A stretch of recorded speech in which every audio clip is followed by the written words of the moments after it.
farkon gini da tubali karko yake ashe, ita kuma zuciya da soyayya raino ake da shi. Ta kama ko ina a jikina ta farfashe.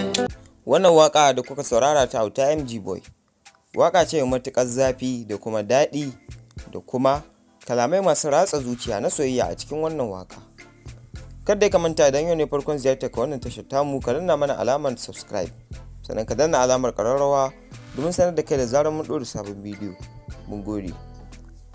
Tabbas Auta boy shararre ne kuma fitaccen mawaƙin Hausa wanda ya yi suna kuma ya gawurta a fagen waƙoƙi irin na soyayya a wannan zamanin da muke ciki.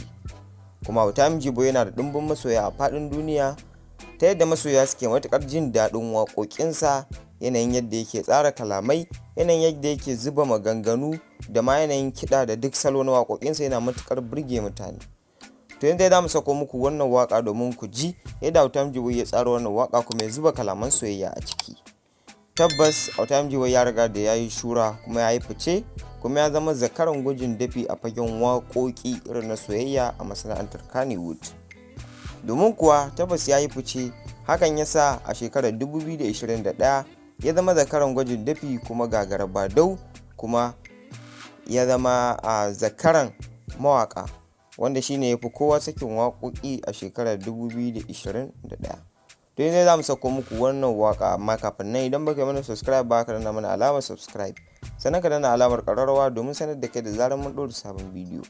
Mun gode ga wakan nan.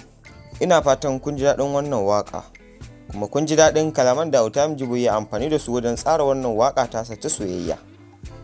Kuma tabbas wannan waka ko ba a faɗa ba, na tabbatar da cewa tabbas masoyan Auta boy za su ji daɗin wannan waka, ganin cewa yadda ya taƙarƙare ya kuma dage ya zuba da kuma tsara mata kalaman soyayya fitattu kuma ƙayatattu a cikin wannan waƙa tashi.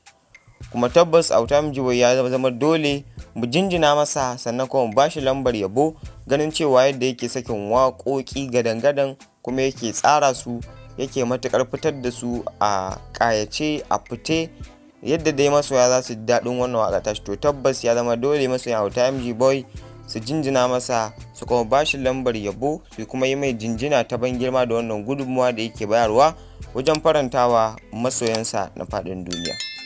To mun gode sosai da sosai. Kar ku manta ku danna subscribe, sannan ku danna alamar ƙararrawa, sannan bayan kun danna alamar ƙararrawa ku zaɓi all domin sanar da ku da zarar mun ɗora sabbin bidiyo. Mun gode, mu haɗu da ku a bidiyo na gaba.